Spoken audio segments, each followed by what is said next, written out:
Students, so welcome back to my YouTube channel biology classes. तो अब हम start करते हैं। हमारा नया टॉपिक है एनिमल हस्बेंड्री। तो चलिए हम स्टार्ट करते हैं।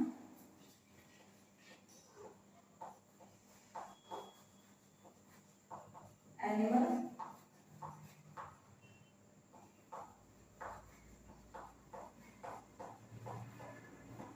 Husbandry. So what is mean by animal husbandry? हम समझते क्या है एनिमल हस्बेंड्री से? तो the branch of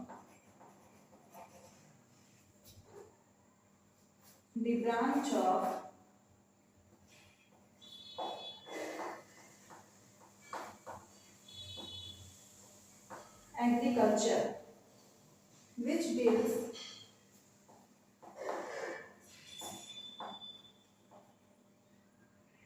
with the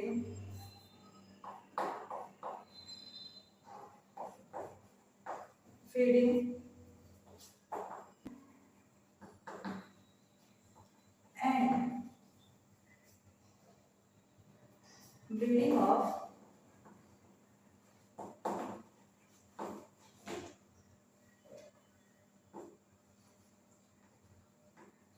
domestic animals. So, the branch of agriculture which deals with the feeding, caring and breeding of domestic animals is known as animal husbandry. Agriculture की वो branch जिसमें हम पढ़ते हैं feeding के बारे में, caring के बारे में और ब्रीडिंग के बारे में किसी भी एनिमल्स का, तो उसे हम कहते हैं एनिमल हस्बेंड्री। जिसमें हमें सबसे पहले पढ़ना है cattle farming. Cattle farming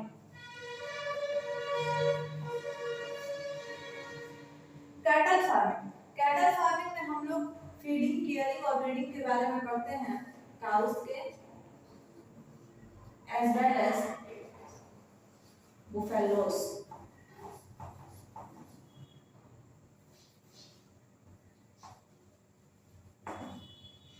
okay,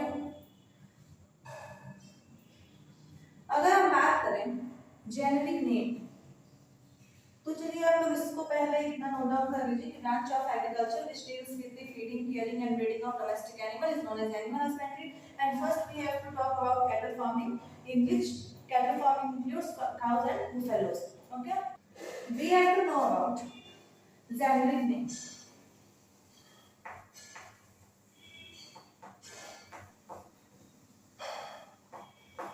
यानी कि biological name of cow as well as biological name of buffaloes. अगर हम काउ के बायोलॉजिकल नेम की बात करें तो ये होता है बॉस इंडिकस। ओके, और बुफेलो का Bubalus bubalis. Generic name of cow is Bos indicus and generic name of buffalo is Bubalus bubalis. Okay, as we all know cows की बहुत सारी ब्रीड्स होती हैं, मतलब काउस भी बहुत सारे टाइप्स की होती हैं। ठीक है, तो चलिए हम जान लेते हैं ब्रीड्स ऑफ काउस के बारे में। Breeds of cows.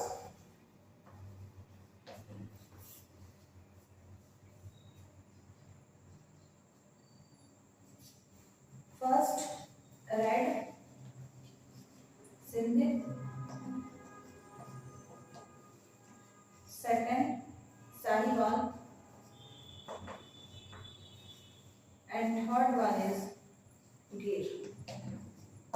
Okay, cows की 3 ब्रीड्स होती हैं, रेड सिंध, साहिवाल और गिर। रेड सिंध की बात करें तो ये जो इस टाइप की जो काउस होती हैं वो साइज में कैसी होती हैं? साइज में मीडियम होती हैं। ठीक है, एज वेल एज कलर इनका क्या होता है? तो ये रेड कलर की होती हैं। अगर हम साहिवाल की बात करें तो साहिवाल जो है सुपीरियर होती है,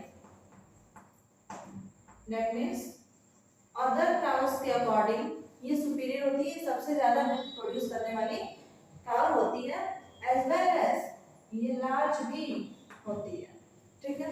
और वहीं अगर हम बात करें गीर की, तो गीर जो होता है कहाँ पाई जाती है, ये तो नाम से ही पता चल रहा है, गिर फॉरेस्ट ऑफ गुजरात, गिर फॉरेस्ट ऑफ गुजरात। ये साइज में मीडियम होती है और इनका जो मिल्क यील्ड होता है वो भी अच्छा खासा होता है, गुड मिल्क यील्ड ये भी करती है, ओके। तो ये रही कुछ काउस की ब्रीड्स। अब हमें पढ़ना है breeds of buffaloes, okay. Know about breeds of buffaloes.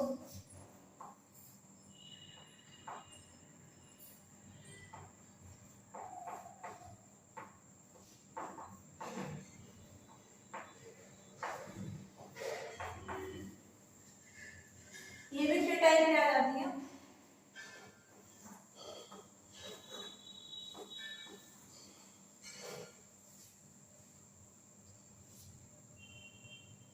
First one is Murrah, second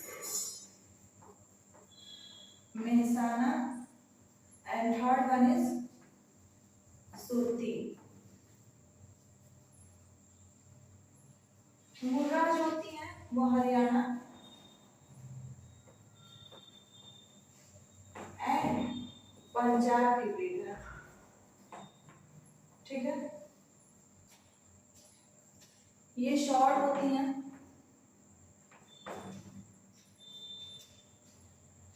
short and इनके जो हॉर्न्स होते हैं वो शॉर्ट एंड टाइट होते हैं, ठीक। शॉर्ट एंड टाइट क्या होते हैं इनके हॉर्न्स। इनके हॉर्न्स जो इनके सींग होते हैं वो छोटे होते हैं और टाइट होते हैं, ठीक। इनकी जब लैक्टेशन पीरियड आती है, लैक्टेशन पीरियड, तब ये एवरेज मिल्क यील्ड जो करती हैं वो 1800 से 2500 1800 टू 2500 लीटर पर डे के हिसाब से मिल्क यील्ड करती हैं, ठीक है। अब हमें पढ़ना है मेहसाना के बारे में। मेहसाना बुफेलो ये गुजरात की ब्रीड है, ओके। ये ब्लैक या फिर ग्रे कलर की होती है, नॉर्मली पता है हम लोगों को, है ना। मेहसाना जो है वो गुजरात की ब्रीड है और इसका जो मिल्क प्रोडक्शन होता है, milk production is about 1200 to 2500 liter per day, okay. अब हम जानना है सुरती के बारे में। सुरती बुफेलो जो है वो ब्रीड है बड़ोदरा, यानी कि बड़ोदरा डिस्ट्रिक्ट है कहाँ का, गुजरात का, ठीक। इनके जो हॉर्न्स होते हैं, सुरती के जो हॉर्न्स होते हैं वो सिकल शेप के होते हैं, सिकल शेप हॉर्न्स होते हैं, यानी कि इनके जो सींग होते हैं ना सिकल शेप हॉर्न्स होते हैं।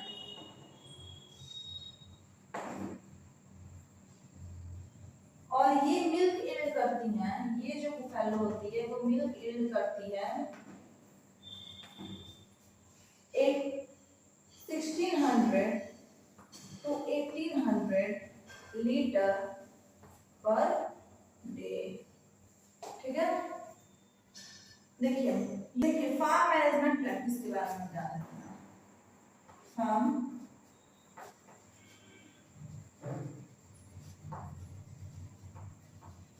Management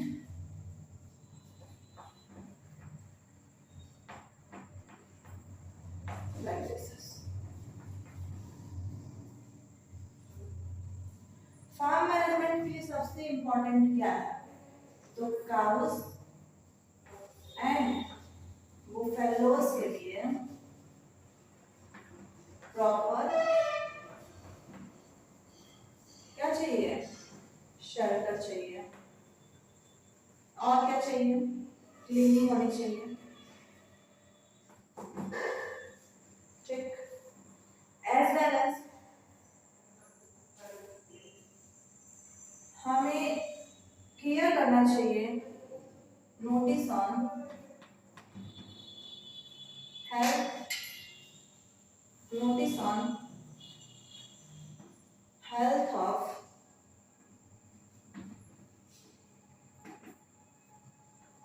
animals. ठीक है।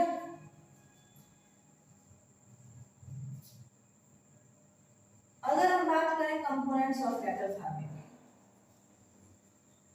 यानी कि क्या क्या उन्हें हमें खिलाना चाहिए काउज और बुफेलोज को, तो कंपोनेंट्स ऑफ कैटल फार्मिंग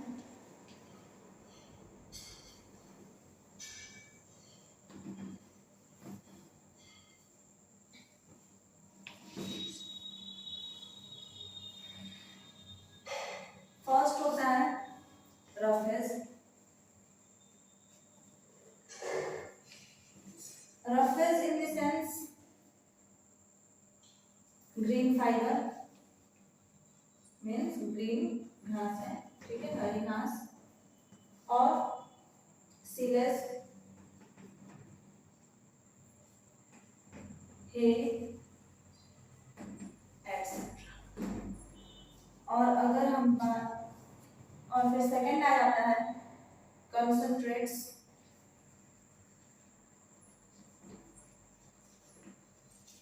तो हम उसमें मिक्स कर सकते हैं बीट, राइस का बार्न, ग्राम हस्क,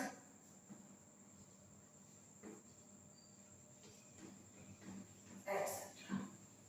देखिए, हमें काउज और बुफेलोज को प्रॉपर शेल्टर देना चाहिए, क्लीनिंग होनी चाहिए, हमें टाइम टू टाइम उनके शेल्टर में क्लीनिंग करनी चाहिए। इनफैक्ट हमें ये भी नोटिस करनी चाहिए कि जो हम काउज और बुफेलोज को रख रखे हैं उनकी हेल्थ सही है या नहीं। और सेकेंडली आता है कंपोनेंट्स ऑफ कैटल फार्मिंग, तो हमें उन्हें क्या देना चाहिए खाने में, तो रफेज यानी कि हरी घासें, भूसा, ये सब देना चाहिए। और कंसंट्रेट की अगर बात करें तो उसमें हमें व्हीट या फिर राइस के बार्न को, जिसे हम लोग नॉर्मल भाषा में ग्राम कहते हैं, तो वो हमें देना चाहिए। और ग्राम के हस्क को भी हम दे सकते हैं। ठीक है। तो ये है फार्म मैनेजमेंट प्रैक्टिसेस और कंपोनेंट्स ऑफ कैटल फार्मिंग। अब हमारा नेक्स्ट टॉपिक है डिजीजेस ऑफ कैटल्स। आखिर में कैटल्स को कौन कौन सी डिजीजेस हो सकती हैं, तो उस पे हम चलिए डिस्कस करते हैं। डिजीज ऑफ कैटल्स,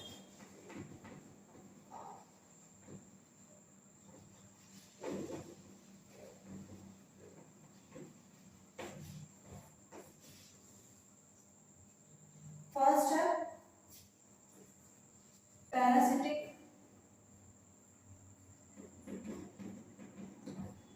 और सेकंड है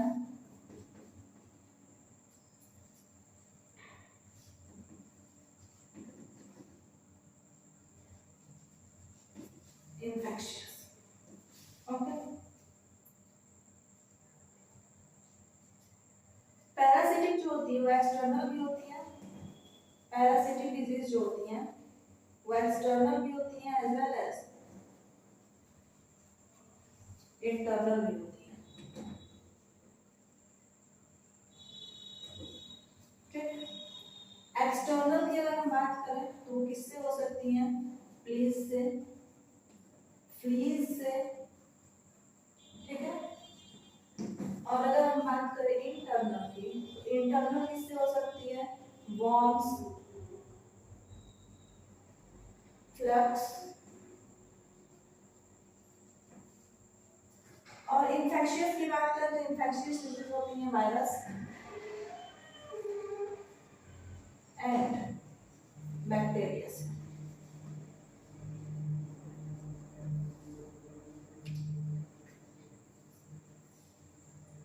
वायरस की अगर हम बात करें तो कौन कौन सी डिजीज हो जाती हैं? फुट एंड माउथ डिजीज,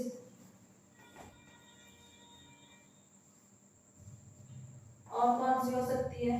तो काउ की डिजीज, ऐसी कुछ डिजीजेस हो सकती हैं वायरस से।